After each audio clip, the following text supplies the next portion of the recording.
ஒன்றியவன் 2:14.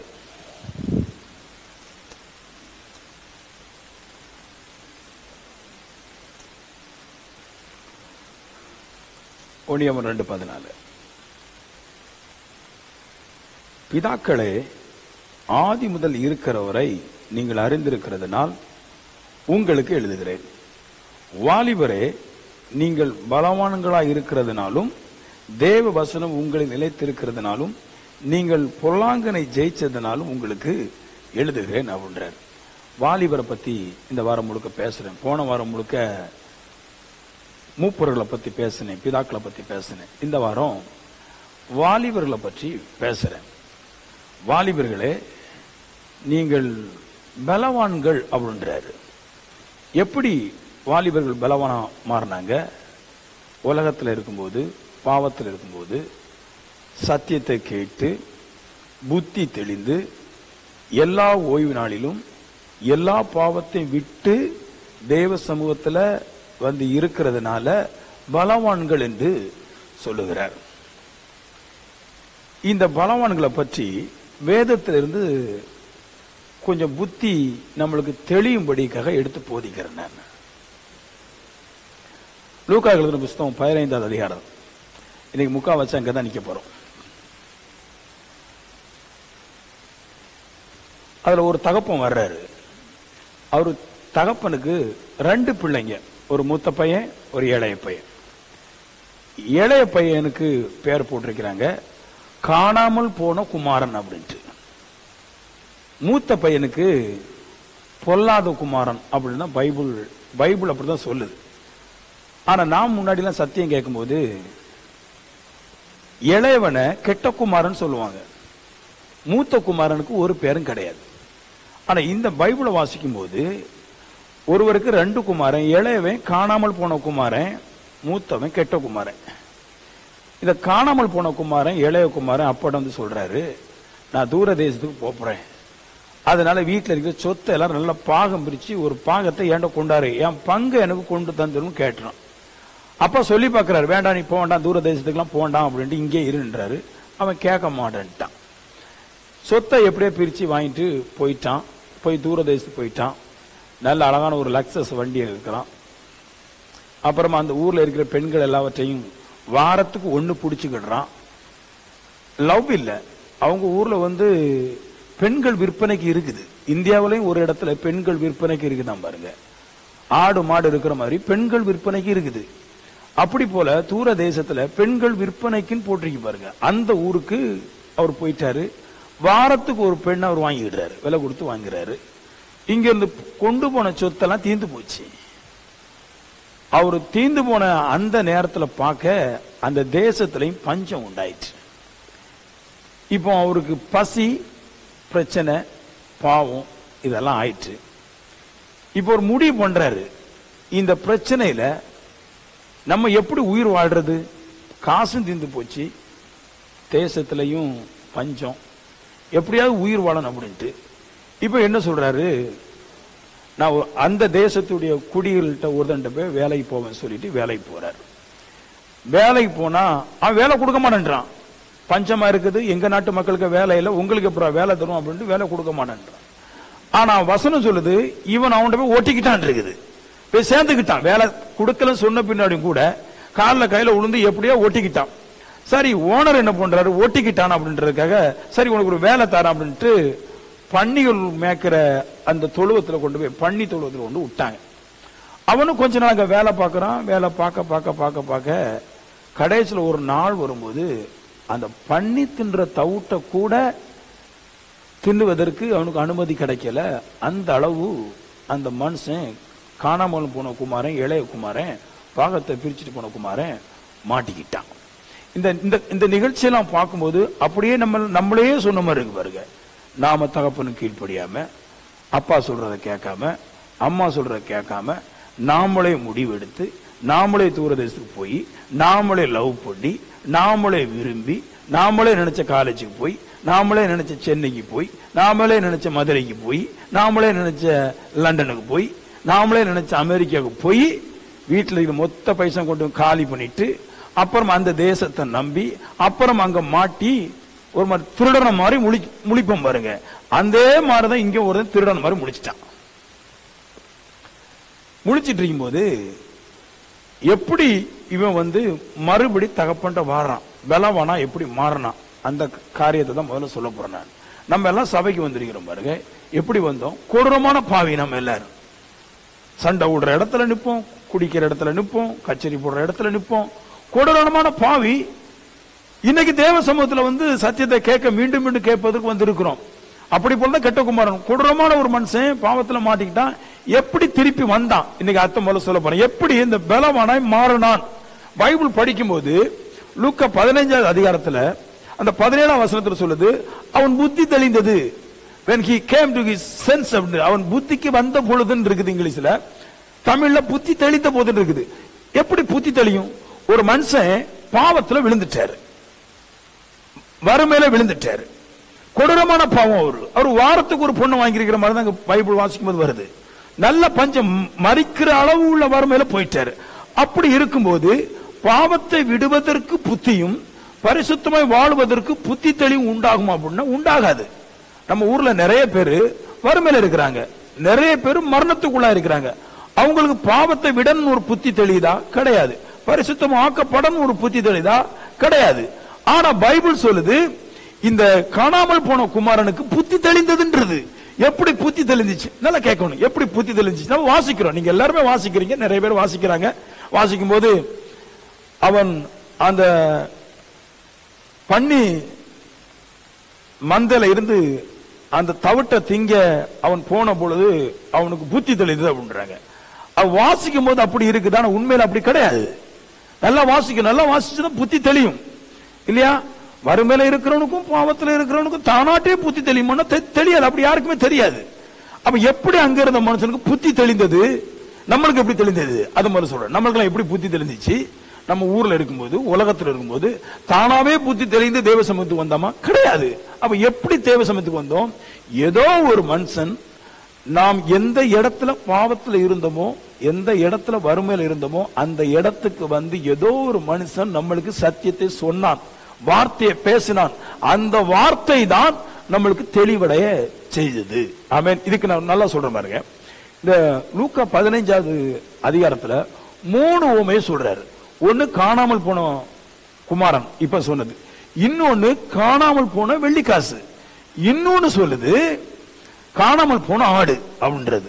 இந்த வெள்ளிக்காசுலையும் காணாமல் போன ஆட்டுலையும் ஒரு மனுஷனுக்கு எப்படி புத்தி தெளிகிறது என்பது அழகா போட்டிருக்குது. அந்த காணாமல் போன குமாரன் இளைய குமாரன் வாசிக்கும் போது அதுல இல்ல, ஆனா அதுக்கு முன்னாடி 2 உவமையில எழுதிட்டார். அது என்ன எழுதுறாரு அதை கொஞ்சம் பார்ப்போம்.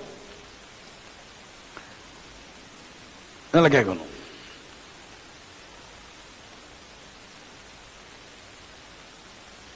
ஒருவனுக்கு 100 ஆடு இருந்துச்சு. அதுல ஒரு ஆடு காணாமல் போயிட்டு. காணாமல் போன ஆட்டை ஒருவன் என்ன பண்றான், அங்க போய் தேடி அதை கண்டுபிடிச்சி அதோட கொம்பு எங்க மாட்டிருக்குது, அதோட கால் எங்க மாட்டிருக்குது, அது எந்த இடத்துல இருக்குதுன்னு அங்க போய் அதனுடைய எதுல மாட்டினானோ அதுல இருந்து விடுவிக்கிறான். ஒரு மனுஷன் விடுவிக்கிறான் அப்படின்றார். அப்படி போலதான் நாம எங்கேயோ மாட்டி கடந்தோம், பாவம் எங்கேயோ நம்மளை கொண்டு போய் விட்டுச்சு. ஆனாலும் நம்மளுக்கு புத்தி தெளியும்படிக்காய் கர்த்தர் மனுஷனுக்கு அவருடைய வார்த்தையை கொடுத்து, அந்த மனுஷன் மூலமாய் தேவ வார்த்தை நம்முடைய இருதயத்துக்குள்ள வந்ததுனால நம்மளுக்கு புத்தி தெளிந்தது அப்படின்றார். ஏமேன். இல்லன்னா புத்தி தெளியாது. அப்படிதான் புத்தி தெளிய நல்லா கேளுங்க. சும்மா யாரும் உள்ள வர முடியாது சபைக்குள்ளாக. எப்படி புத்தி தெளியுது, எப்படி பலவனா இருக்கிறோம், அதை பத்தி பேசணும். அப்புறமா சொல்றாரு, ஒரு ஸ்திரீட்ட 10 வெள்ளிக்காசு இருந்துச்சு, ஒரு வெள்ளிக்காசு காணாம போயிடுச்சு. இப்ப காணா போன வெள்ளிக்காசு தானா வருமா? இல்ல காணா போன ஆடு தானா வருமா? வராது. காணா போன மனுஷன் தானா வர மாட்டான், காணா போன வெள்ளியும் தானா வராது, காணா போன ஆடும் தானா வராது. வெள்ளிக்காசை குறித்து பேசணும் சொல்றாங்க. காணாமல் போன ஆடு எப்படி வந்துச்சா? அவர் சொல்றாங்க, அந்த இடத்த பொறுக்கி அதை தூத்து அதை கண்டுபிடிச்சான் இருக்குது. அப்ப நல்லா புரிஞ்சிடுங்க, எப்படி ஒரு மனுஷன் புத்தி தெளியுது, கிறிஸ்துக்குள்ள பலவன் ஆகிறான். அவன் எந்த பாவத்தில் கிடக்கிறானோ, எந்த இடத்துல பாவத்தில் கிடக்கிறானோ, அந்த இடத்துல தேவனுடைய வார்த்தை அவனுக்கு பிரசங்கிக்கப்படுகிறது. அதனாலதான் என்ன செய்யறான், புத்தி தெளிகிறது. இப்படி புத்தி தெளிந்தவர்களுக்கு பலவான்களுக்கு எழுதுகிறார் என்றார். வீடுகளில் தேடி வராங்க பாருங்க, வீட்டுக்குள்ள வந்து பேசுறாங்க பாருங்க. அது எது? அந்த வார்த்தை என்னதுன்னு, நீ தேவனிடத்துல இருந்தவன் காணாம போயிட்ட. காணாமல் போன உனக்கு தேவன் உன்னை கண்டுபிடித்து கொண்டு வரும்படிக்காய் அவருடைய வேலைக்காரங்களும் வீட்டுக்கு அனுப்பி அவருடைய வார்த்தையை சொல்லி அந்த வார்த்தை மூலமாய் நீ உனக்கு புத்தி தெளிகிறது. அப்ப நான் சொல்றேன், கெட்ட குமாரனுக்கு மன்னிக்கணும், காணாமல் போன குமாரனுக்கு எப்படி புத்தி தெளிந்தது? எப்போ இந்த பையன் அப்பாட்ட இருந்து பிரிஞ்சு தூர தேசத்துக்கு போய் விபச்சாரம் பண்ணி பணங்களை செலவழிச்சு அப்புறமா எப்போ அந்த கழுத மன்னிக்கணும் அந்த பண்ணி தின்ற இடத்துக்கு போய் அந்த சாப்பாடை தின்ன போனானோ அப்பமே தகப்பன் இவனுக்கு பின்னாடி ஆள் அனுப்பி இவன் போற இடமெல்லாம் அவனை கண்காணித்து, அவன் விழுந்த இடங்களெல்லாம் அவனை கண்காணித்து அந்த இடத்துக்கு போய் தகப்பனுடைய ஊழியக்காரன் அவனுக்கு போதிக்க அவனுக்கு புத்தி வர இப்படித்தான் அவன் பலவனாகிறான். ஒரு கரக தட்டிடுங்களேன். ஆமென். அதனாலதான் பிசாசு நிறைய பேரை வீட்டுக்குள்ள அனுமதிக்காது. வார்த்தையை கொண்டு வருகிற மனுஷனை வீட்டுக்குள்ளாக அனுமதிக்காது. ஏன்னா அதை அனுமதிச்சுட்டான் புத்தி தெளிச்சிரும். நல்லா கேளுங்க. சரி, இப்படிப்பட்ட வாலிபர்களுக்கு எழுதுறாரு. என்ன எழுதுறாரு? பலவான்களே, வாலிபர்களே, நீங்கள் பலவான்களா இருக்கிறதுனால உங்களுக்கு எழுதுறேன். ஐ எம் ரைட்டிங் யூ அப்படின்றாரு. நான் உங்களுக்கு எழுதுறேன். நல்லா கேட்கணும். என்ன எழுதுறாரு? நல்லா கேளுங்க. என்ன எழுதுறாரு? எல்லாமே தேவ வசனத்தை கேட்டு பலவானாய் ஆக்கப்பட்ட எல்லா வாலிபர்களுக்கும் எல்லா மனுஷனுக்கும் கர்த்தர் ஒரு முக்கியமான விஷயத்தை எழுதுறார். எல்லாருக்கும் நன்மைக்கு ஏதுவாகவே எழுதுகிறார். எல்லாமே நன்னது, எல்லாமே நன்மைதான். பாருங்க, நல்லா கேளுங்க. ரட்சிக்கப்பட்ட ஒவ்வொரு மனுஷனுக்கும் ஓய்வு நாளை நித்தமும் கடைபிடிக்கிற பலவான்களுக்கு, வாலிபர்களுக்கும் மற்ற எல்லாருக்கும் தேவன் எழுதுவது எல்லாமே நன்மைக்கு ஏதுவாதான் எழுதுறாரு. இப்ப நாங்க சொல்றோம் பாருங்க, அந்த கெட்ட குமாரன் கதை இல்லைன்னா காணாமல் போன குமாரன் கதை இருக்குல்ல, அந்த கதையில இருந்து நான் உங்களுக்கு விஷயத்தை விளக்குறேன் பாருங்க. என்ன எழுதுறாரு? அந்த பையனுக்கு 3 அப்பா ரெடி பண்ணார். 1 நல்ல விலை உயர்ந்த வஸ்திரம், 2 மோதிரம், 3 செருப்பு. எல்லாமே அவனுக்கு மேட்ச் ஆச்சு. எப்படி மேட்ச் ஆச்சு? நான் இரவு முழுவதும் தியானிக்கிறேன். ஒரே நாள்ல அப்பா விட்டு பிரிஞ்சு போய் ஒரே நாள்ல பணத்தை செலவழிச்சு அவன் தரித்திரன் ஆயிட்டான்னா ஓகே, அப்பாவுக்கு அவனுடைய அளவு எல்லாம் தெரியும். இவன் போய் எப்படி எனக்கு தெரிஞ்ச அளவு அவன் கொண்டு போன காசுக்கும் அவன் சுத்தின சுத்துக்கும் அங்குள்ள பஞ்சத்துக்கும் மாட்டினது கிட்டத்தட்ட ஒரு 10 வருஷமாவது அவன் தூர தேசத்துல இருந்திருக்கிறான். 25 வயசுல போனவங்கள இப்ப 35 வயசு ஆயிடுச்சு.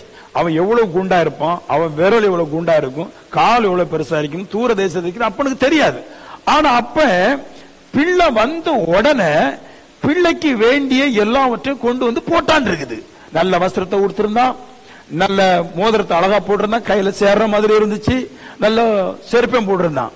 எப்படி வந்துச்சு? நான் சொல்றேன், அவன் எப்பம் தேவ வார்த்தைக்கு செவி கொடுப்பதற்கு இருதயத்தை கொடுத்தானோ, தான் பரிசுத்தமாக்கப்பட வேண்டும் என்பதற்காக எப்ப இருதயத்தை கொடுத்தானோ தேவ வார்த்தைக்கு, அப்பமே அந்த மனுஷனுக்கு சத்தியத்தை போதித்த அந்த மனுஷன் தன்னுடைய தகப்பனிடத்துல விண்ணப்பம் பண்றான். உம்முடைய குமாரனிடத்துல நான் சத்தியம் சொல்லும் போது அவன் மனம் திரும்புவதற்கே கேட்கிறான்.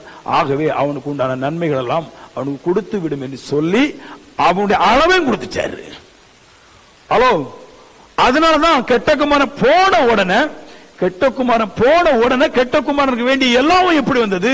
அவன் என்றைக்கும் மனம் திரும்புவதற்காக இருதயத்தை கொடுத்து சத்தியத்தை கேட்டானோ அப்பமே தேவனுக்கு எல்லாம் தெரிய வருது. தேவன் எல்லாவற்றையும் அவனுக்கு நன்மைக்கு ஏதோ கொடுத்து விடுறார். நான் சொல்லுவேன், சத்தியத்தை கேட்கிற ஒவ்வொரு மனுஷனும் தேவனால் கவனிக்கப்படுறான். அவனுடைய அளவு, அவனுடைய போக்கு, அவனுடைய வரத்து, அவனுடைய வேலை, அவனுடைய பிரயாசம் எல்லாவற்றையும் தேவன் கவனித்து பார்த்து அவன் பரிபூர்ணம் அடையும்படிக்காய் எல்லாவற்றையும் அவனுக்கு தயார் பண்ணி விட்டுறாரு. கரங்களை தட்டிடுங்களேன். நம்ம சபையில ஏன் தூங்குறதுக்கு அந்த இடத்தை அனுமதிக்கிற கிடையாது, பிரசங்கம் நல்லா பண்றது மட்டும் கிடையாது, தூங்க அனுமதிக்க மாட்டோம்னா, நீங்க தூங்கிட்டீங்கன்னா இந்த உலகத்துக்கு ஜெயிக்க முடியாது. நீங்க தூங்கிட்டீங்க, இதை கவனிக்கல அப்படின்னா கண்டிப்பா நான் சொல்லுவேன், நீங்க ஜெயிக்கிறது வந்து உங்களால கூடாத ஒரு விஷயம். நான் எப்பவுமே சொல்லுவேன், நீங்க ஜெபம் பண்ணி ஜெயிக்கிறதா இருந்தா நீங்க இல்ல, நான் இல்ல, உலகத்துல எல்லாம் ஜெயிப்பான். ஆனா ஜெபத்தினால் மட்டும் கூடாது. பரிசுத்தம் ரொம்ப இம்பார்ட்டன்ட். நீங்கள் நல்ல புத்தி உள்ளவர்களாய் மாறும் போதுதான், தெளிவடையும் போதுதான் உங்க ஜெபம் வேலை செய்யும். நல்லா புரிஞ்சிடுங்க. 2வது இன்னொரு விஷயத்தை சொல்றேன் நான். தயார் பண்ணிட்டாங்க. சத்தியத்தை கேட்டுக்கொண்டு இருக்கும் போதே அவனுடைய இருதயத்தை பார்த்து அவனுக்கு தயாராயிடுச்சு. எப்போ அவனுடைய காலுக்கும் அவனுடைய விரலுக்கும் அவனுடைய உடம்புக்கும் இந்த 3 கிடைச்சது அப்படின்னா அவன் உள்ளுக்குள்ள என்றான் ஒரு எண்ணம். சத்தியத்தை கேட்டோன்னு உள்ளுக்குள்ள என்றான், என் தகப்பன் வீட்டில் நான் போவேன், இனி என் தகப்பனுக்கு பிள்ளையா இருக்க மாட்டேன், என் தகப்பனுக்கு வேலைக்காரனா இருப்பேன். என்ன சொல்றாரு? என் தகப்பனுடைய ஒவ்வொரு சொல்லையும் என் தகப்பனுடைய சொல்லா எடுத்துக்கொள்ளாமல் என் எஜமானுடைய சொல்லா எடுத்துக்கொண்டு நான் அவருக்கு பணிவிட செய்வேன். அந்த கேரக்டர் என்னைக்கு ஒரு மனுஷனுக்கு வருதோ அன்னைக்கு உங்களுக்கு வேண்டிய ஆகாரம் உங்க மடியில் வந்து கிடக்கும். தேவனுடைய வார்த்தையை நம்ம எல்லாருமே கடவுளுடைய வார்த்தையை மதிக்கிறோம், ஆனா அவருக்கு கீழ்ப்படுகிறது கிடையாது. எல்லாருமே தகப்பனை மதிக்கிறான். எனக்கு அப்பானா நல்லா பிடிக்கின்றான், அம்மானா நல்லா பிடிக்கின்றான். எனக்கு 2 பிள்ளைகள் இருக்கு பாருங்க, 2 பிள்ளைகள் மதிக்குது, ஆனா எனக்கு கீழ்ப்படுறது கிடையாது. மதிக்கிறாங்க, கீழ்ப்படுறது கிடையாது. ஆனா எனக்கு கீழே வேலை பார்க்கறவங்க இருக்காங்க பாருங்க, அவன் என்னை மதிக்கவும் செய்யறான், எனக்கு கீழ்ப்படியவும் செய்யறான். அவன் என்ன விரும்புறான்னு, தேவத்தை தேவனாக மதிப்பது மட்டும் கிடையாது, தேவத்தை எஜமான நினைச்சு அவர் சொல்லும் வார்த்தைகளுக்கு கீழ்ப்படுகிறவனா இருக்க வேண்டும்.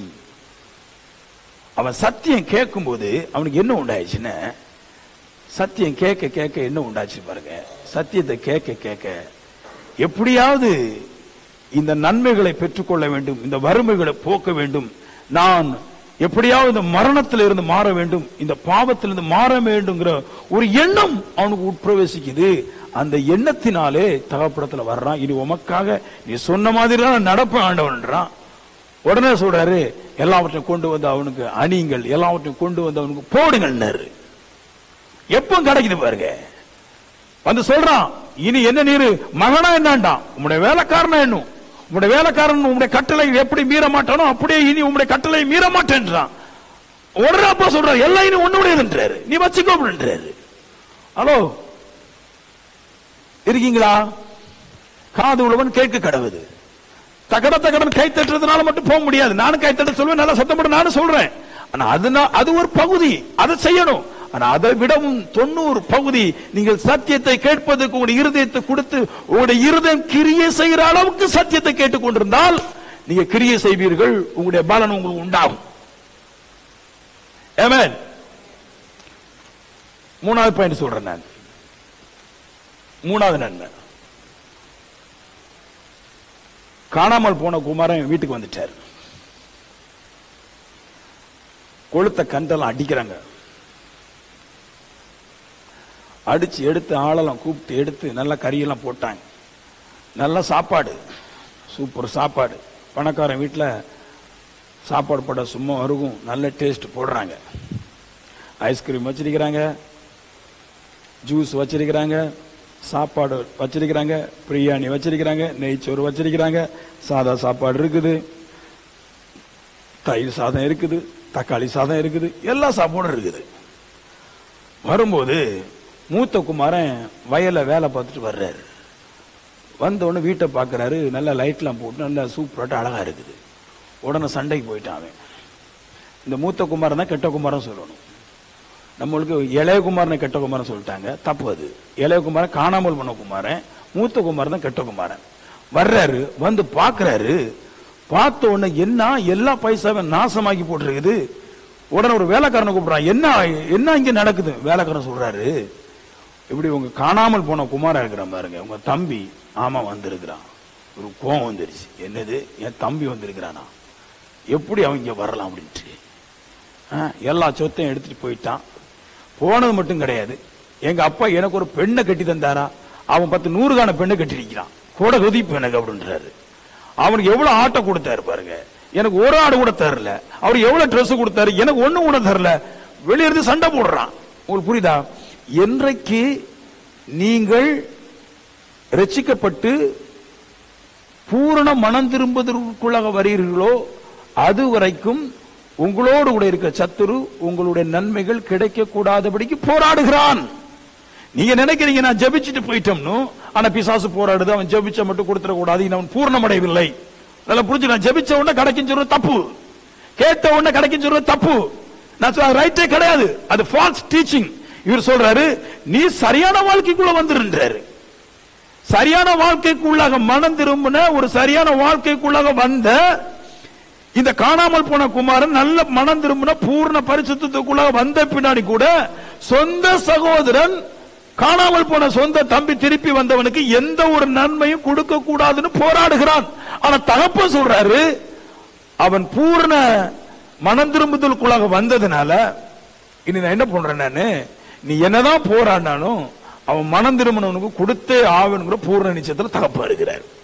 நல்ல வாலிபருக்கு நல்லது எழுதுறாரு, கேளுங்கன்றாரு. தேவனுக்கு உண்டான வைராக்கியத்தில் யார் ஒரு மனுஷன் தன்னை பரிசுத்தப்படுத்திக் கொள்ளுகிறானோ அவனுக்காக அவன் நன்மை பெறக்கூடாது என்பதற்காக போராடுற எல்லா மனுஷன் இருந்து அவனை தட்டி தேவன் அவனை உச்சிக்கு கொண்டு போகும்படிக்காக, உயர்ந்த இடத்துக்கு கொண்டு போகும்படிக்காக அவனுக்காக போராடுறாரு. ஒரே ஒரு மேட்டர் தான், சத்தியத்தை கேட்கிறான். அவன் மீண்டும் மீண்டும் கேட்கும் போது நல்ல உணர்வு வருது. நல்ல உணர்வு வந்த பின்னாடி நல்ல கிரியை செய்யறான். அவனுக்காக எல்லாவற்றையும் தேவன் ஆயத்தம் பண்ணி கொடுத்து விடுறார். பலவான்களே, வாலிபர்களே, சாதா விட்டுறாதீங்க. எப்ப பார்த்தாலும் சத்தியத்தை கேளு, வார்த்தையை கேளு. நிறைய பேர் பாட்டை கேட்டுட்டு இருக்கிறான். பாடுற ஒரு ஊழியக்காரனாவது ஒரு தீர்க்கதரிசி பேச முடியாது, பாடுற ஒரு ஊழியக்காரனாவது அற்புதம் செய்ய முடியாது. ஆனா சத்தியத்திற்காக ஸ்ட்ராங்கா நிக்கிற மனுஷன் தான் தீர்க்கதரிசியா மாற முடியும், அற்புதம் செய்ய முடியும். எல்லாருடைய இதுல பாட்டு தான் கேட்கறாங்க. ஊர்ல இருக்கிற எல்லா ஊழியக்காரோட பாட்டு இருக்குது. கேரக்டர் மாறிச்சான் தான் கேட்கறேன் நான், கேரக்டர் மாறிச்சான். உங்களுக்கு பாட்டு கேட்கறதுனால கிடைக்காது, ஜெபிக்கிறதுனாலும் கிடைக்காது. உன் கேரக்டர் மாறுற வரைக்கும் உனக்கு ஒண்ணும் கிடைக்காது.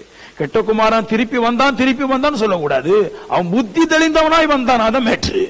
புத்தி தெளிற வரைக்கும் அவன் வசனத்தை கேட்டான். புத்தி தெளிந்தது, கிரியை செய்வன் வாயினால் அறிக்கையிட்டான், கிரியை செய்தான், எல்லா நன்மையும் உண்டாயிற்றுன்றாரு. அப்ப நான் சொல்றேன், கேட்கறத விட்டுற கூடாது, எப்பவும் கேட்கணும். எப்பவுமே கேட்டுட்டு இருங்க. இது உங்களுக்கு புத்தியை தெளிவிக்கும். நீங்கள் நல்ல நிலைமைக்கு மாறிவிடலாம், நல்ல வந்துடலாம். இதை கேட்கறதுக்கு மிஸ் பண்ணிட்டோமே. பாடலை கொண்டு குப்பையில போடுங்க. அது எதுக்கு பாடல்? அதை வச்சு என்ன பண்றது? நீங்க பாடுற இந்த பாட்டு தான் எல்லா இடத்துல பாடிட்டு இருக்கிறான். பெருக்கு மனுஷன் ஒரு பாட்டை பாடி வச்சுட்டார். இன்னைக்கு எல்லாம் கோயில் அதே பாட்டு தான் ஓடுது.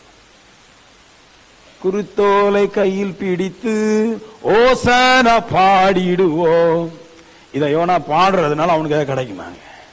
நீங்க சொல்லுங்க. இது நான் சொல்றேன், தேவனுடைய வார்த்தை உங்களுடைய இருதயத்தை மாற்றும்படிக்காய் மணிக்கூறாய் ஓடிட்டே இருக்கும் பாரு, அதுதான் உன்னை சுத்திகரிக்கும். அல்லாம ஒரு 3 நிமிஷத்துலயே 7 நிமிஷத்துல ஓடுற ஒரு விஷயம் உன்னுடைய இருதயத்தை சுத்திகரிக்காது.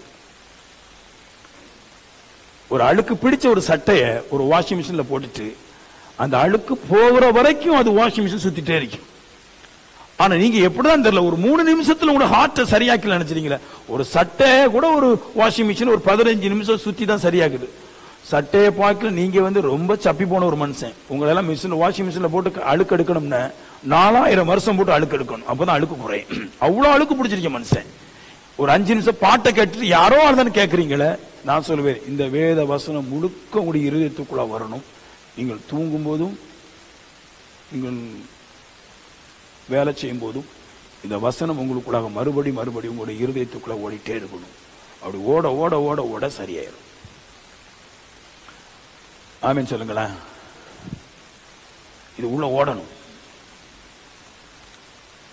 உள்ளுக்குள்ள ரவுண்டிங் இருக்கணும், ரோமிங்ல இருந்துட்டே இருக்கணும் வசனம். நான் சொல்றேன், மத்தேயுல இருந்து அப்போஸ்தலர் நடவடிக்கைங்கிற ஒரு வசனமும் என் ஹார்ட்டை விட்டு வெளியே போகாது. எல்லாம் உள்ள வச்சிருக்கிறேன். 100கணக்கான பாடலை மனப்பாடம் பண்ணி வச்சிருக்கிறேன். ஏன்னா அந்த வசனமெல்லாம் சொல்லி போரடிக்கும் போது டக்குன்னு 2 பாட்டை பாடி ஒரு என்கரேஜுக்குள்ள வர்றது. ஒரு என்கரேஜ் பண்றதுதான் பாட்டு, தவிர உங்களை அப்படியே பரலோகத்துல எல்லாம் வாங்கி தர்றது கிடையாது. ஒரு என்கரேஜ், அவ்வளவுதான். ஆனா உங்களுடைய மனம் புதிதாகிறது, மனம் தெளிய வைக்கிறது என்னதுன்னா தேவனுடைய வார்த்தை. இது சத்தியம். இதை கேட்டு கேட்டு கேட்டு கேட்டு கேட்டு கேட்டு கேட்டு கேட்டு மனுஷன் நல்ல நிலைமைக்கு மாறிடுறார். 2வது சொல்றாரு, 3 விஷயத்தை சொன்னாரு. அடுத்து சொல்றாரு, வாலிபர்களே பலவான்களா இருக்கிறதுனால உங்களுக்கு எழுதுறேன். 2வது சொல்றாரு, வேத வசனம் உங்களுக்கு நிலைத்து இருக்கிறதுனாலும் எழுதுகிறேன் அப்படின்றாரு. சில வாலிப பசங்களுக்கு இருதயத்துல வேத வசனம் நிக்கும், தங்கும். சில பேரு பைபிள் படிப்பா, பைபிள் திறந்து பார்க்கும்போது எல்லாம் தெரிஞ்ச மாதிரி இருக்குது. பைபிளை மூடின ஹார்ட்ல இருந்து வசனம் எல்லாம் போயிருது. சில பேருக்கு என்னதான் படிச்சாலும் வசனம் இருதயத்துல தங்காது. சில வாலிபர்களுக்கு வாசிச்ச உடனே இருதயம் வசனத்துல தங்கும். அப்படிப்பட்ட வாலிப பையனை கேளுன்றார், சத்தியத்தை கேளுன்றார். ஏன் அப்படின்னா இந்த வசனம்னா என்ன விளக்குறேன் நான் இல்லையா? வசனம் இருதயத்துல தங்குறவங்களும் சொல்றாரு, எல்லாருக்கும் தங்கணும். தங்காதவங்களுக்கும் இருதயத்துல வசனத்தை தங்க வைக்கணும். தங்குறவங்க முதல்ல கேளுங்க, தங்காதவங்களும் கேளுங்க. இருக்கிற ஐட்டத்தை வசனம் என்ன? வசனத்தை நாளா பேசுது. ஒண்ணு, வசனம் கலங்கம் இல்லாத ஞானப்பால் அப்படின்னு பேசுது. இது என்ன செய்யுது? அத தாயுடைய பாலுக்கு ஒப்பிட்டு பேசுது. ஒரு குழந்தை பிறக்குது, அவனால ஊந்து போறதுக்கு பலம் இல்லை, அவனால சரிஞ்சு படுக்கிறதுக்கு பலம் இல்லை, கமந்து படுக்கிறதுக்கு பலம் இல்லை. இந்த தாய்ப்பால் என்ன செய்யுது? அவனுக்கு ஊட்ட ஊட்ட நேரம்லாம் கிடையாது, காலை மதியம் நைட்டும் கிடையாது. எப்பமெல்லாம் அழுறானோ அப்பமெல்லாம் தாய்ப்பால் கொடுத்த உடனே கமந்து படுக்க முடியாத ஒரு பிள்ளை நடந்து போயிடுறான். அது எதனால போனா? வெறும் தாய்ப்பால். தாய்ப்பால் கொடுக்கல செத்து போயிடும் பிள்ளை. கட்டியாக கொடுக்க முடியாது, தொண்டை அடைச்சு செத்து போயிடுவான். தண்ணி கொடுத்தாலும் செத்து போயிடுவான். அப்ப ஒரு பிள்ளை எப்படி வளருது அப்படின்னா தாய்ப்பால வளருது. அப்படிதான் வளர்த்தாங்க. இப்போ வந்து தாய்ப்பால் இருக்கிற சத்தெல்லாம் வந்து மாவுல போட்டு கொடுத்துட்டாங்க, அதுக்கு நான் வரல. தாய்ப்பால் ஒண்ணு என்ன ஆகுது? கலங்கம் இல்லாத பால். அது அதை கொடுக்க கொடுக்க என்ன ஆயிருது? அவனுக்கு புத்தி, சரீரம், எலும்பு எல்லாம் நல்லா வந்து நடக்க ஆரம்பிச்சிட்டான். டிரான்ஸ்பர்மேஷன் ஆயிட்டான், வேற ஒரு தன்மைக்கு உயர்ந்துட்டான். இப்ப சொல்றாரு, உங்களால ஒண்ணுமே செய்ய முடியல, வாழ்க்கையில ஜெயிக்க முடியல இல்லையா, சுகமடைய முடியல, பிரச்சனையில் இருக்கிறீங்க, உங்களால உயர முடியல. சொல்றாரு, கலங்கமில்லாத ஞானப்பால் தவழ்ந்து போக முடியாத பிள்ளைய நடக்க வைக்கிறது போல கலங்கமில்லாத ஞானப்பாலா இருக்க தேவனுடைய வார்த்தை உங்களுக்குள்ள திருப்பி திருப்பி உள்ளுக்குள்ள வந்துட்டே இருக்கும் போது உங்களை உயர்ந்த நிலைமைக்கு நடக்க பண்ணிருதுன்றார். உங்களால முடியல, இப்போ என்னால பணக்காரனாக முடியல, என்னால உயர முடியல, எனக்கு ஒரு ஆட்டோ வாங்க முடியல, என் பிரச்சனை தீரல, எவ்வளவு குற்றங்கள் சொல்றீங்க. நான் சொல்றேன், பிறந்த குழந்தை தான் பிறந்த பின்னாடி எல்லா குற்றத்தையும் நடக்குது, உள்ள என்னது அம்மா நடந்து போது நம்மளால நடக்க முடியல. அந்த ஆவேசத்துல தான் பின்னாடி நடக்கிறான். தாத்தா நடந்து போறாரு, எல்லாரும் வந்துட்டு போயிட்டு இருக்காங்க, நம்மளால நடக்க முடியல. ஆனா அவன் நினைக்கிறான் இது சரி வராது. அழுது அழுது அழுது அழுது எப்படியோ அம்மாவை நைட்டும் தூங்க விடாம பகலும் தூங்க விடாம எப்படியாவது நம்ம சாப்பிட்டு நடந்துடணும், ராக்குலஸ்ல சாப்பிட்டு நடந்துருது. இப்ப சொல்றாரு, அப்படித்தான் கலங்கம் இல்லாத வேத வசனமாகியது பால் வசனம். இதை இரவும் பகலும் உள்ள எடுத்து போட்டு எப்படியாவது நம்ம முன்னேற வேண்டுங்கிற சத்து வர வேண்டும் என்பதற்காக இரவும் பகலும் படிச்சு படிச்சு படிச்சு படிச்சு உள்ள கொண்டு வந்துட்டேன்னா நடக்க முடியாத, வெற்றி பெறாத நீ வெற்றி பெற்று விடலான்றது. வாலிபர்களே, இருதயத்துல வசனம் தங்குதே, நீ வசனத்தை என்ன ஆக்க போற? நீ வாழ்க்கையில ஜெயிக்க முடியலங்கிற நீ அடுத்த கட்டத்துக்கு உயர வைக்க போகிறது தேவ வசனம். சாதா வசனம் அல்லது. ஆனா இது யாரும் உள்ள எடுக்கிற கிடையாது. பாருங்க, உள்ள எடுக்கிற கிடையாது. 24 மணி நேரம் ஜெபம் பண்ணுங்க, தப்பு கிடையாது. நான் பண்றேன், நான் பண்றேன். 15 மணி நேரம் 10 மணி நேரம் 15 மணி நேரம் 10 மணி நேரம் வருஷம் முழுக்க நாள் முழுக்க நான் பண்றேனுங்க. எந்த ஊழியக்காரன் பண்றாங்க இல்லையா, நான் பண்றேன். ஆனா அது மட்டும் என்ன செம்மையாக்கிறாது? இந்த கலங்கமில்லாத ஞானப்பால் எனக்கு உள்ள வந்துட்டே இருந்தாதான் என் சரீரத்துக்கு சத்து கிடைக்கிறது, நிலைமை மாறுகிறது, நானும் எழுந்து நடக்க ஆரம்பிச்சிடுறேன். 2, வசனம் பத்தி நல்லா புரிஞ்சுக்கணும். வசனத்தை வேதம் சொல்லுது ஜீவ அப்பம். இதுக்கு பேர் அப்பம். அப்பம் என்னதுன்னா கட்டியான ஆகாரம். இந்த கட்டியான ஆகாரத்தை பத்தி நல்லா பேசணும். கட்டியான ஆகாரம் சின்ன பிள்ளைக்கு கொடுக்க முடியாது. அவனுக்கு பாலை கொடுத்து நடக்க வச்சிட்டோம். இப்போ அவனுக்கு பிரெட், ஜீவ அப்பம்னா பிரெட், கட்டியான ஆகாரம் வருது. இந்த கட்டியான ஆகாரத்தை கொஞ்சம் ஸ்ட்ராங்கா இருக்கும் வசனம் இல்லையா. படிக்க படிக்க படிக்க படிக்க என்ன ஆயிருது? ஆகாரத்தை நல்ல கட்டியான ஆகாரத்தை திங்கிறவனுக்கு எலும்புல என்ன ஆயிருதுன்னா ஸ்ட்ராங் ஆயிருது. இவன் எதுக்கும் பயப்பட மாட்டான். ஒரு 15 வயசு பையன்ட போய் நீ போலீஸுக்கு பயப்படுவியா, இல்ல உங்க வீட்டு பக்கத்து வீட்டுக்கார மனுஷன் எரும மாடு மாதிரி இருக்கிறான் அவனுக்கு பயப்படுவேன் கேட்டா இவன் சொல்லுவான், நான் பயப்பட மாட்டேன். ஒரே குத்து தான், செத்தான், போட்ட வேண்டியதான் நீ தூக்கி. ஒருத்தன் சொல்றான், பக்கத்து வீட்டுக்காரன் இன்னைக்கு போட்ட வேண்டியதான், அப்படிதான் பேசுறான். இன்னைக்கு போட்ட வேண்டியதான், 17 வயசு 15 வயசு தான் போட்ட வேண்டியதுதான். எதனால அப்படி சொல்றான்? நல்ல கட்டியான ஆகாரம் சாப்பிட்டான். ஆமென். நல்ல பிரெட்டு, கோழி கறி, இறைச்சி கறின்னு நைட்டு பகல் அப்பா சமைச்சு போடுறது உளுப்பி எடுக்கிறான். எந்திரிச்ச உடனே உடம்பு மூர்க்கமா இருக்கு. இன்னைக்கு 2 பேரை போட்டாதான் நம்ம பேர் வருன்றான். ஊர்ல இனி நம்மளை பத்தி எல்லாம் பயப்படுன்றான். அப்ப என்ன செய்யுது? அப்பம் ஒரு மனுஷனுக்கு ஒரு துணிகரத்தையும் ஒரு பலத்தையும் எதையாவது சாதித்து காட்ட வேணுங்கிற ஒரு எண்ணத்தையும் கொடுக்கிறது என்றாரு. இப்ப சொல்றாரு வசனம் அப்பம். இது உனக்குள்ள வர வர வர வர என்ன செய்து நடந்துட்டு இருக்கிற ஒன்ன ஒரு பலவானாய் மாற்றி சத்துருக்களை ஜெயிக்கும்படிக்காய் மாற்றி விடுகிறது. படிங்கன்ற நானு, இத படிங்கன்ற நானு, இத உள்ள எடுங்கன்ற நானு. தப்பு தப்பா வசனங்களை படிச்சு வச்சு கெட்டு போறாங்க பாருங்க. சில பேர் சொல்றாங்க அது நம்மளுக்கு தங்கம்லாம் கலத்திடணும், தங்கம்லாம் பாவம். நம்ம சபையில மட்டும்தான் தங்கம் போட சொல்றா, மிச்சம் எல்லா சபையிலும் தங்கம் கலட்ட சொல்றா, எல்லா சபையிலுமே கலட்ட சொல்றா.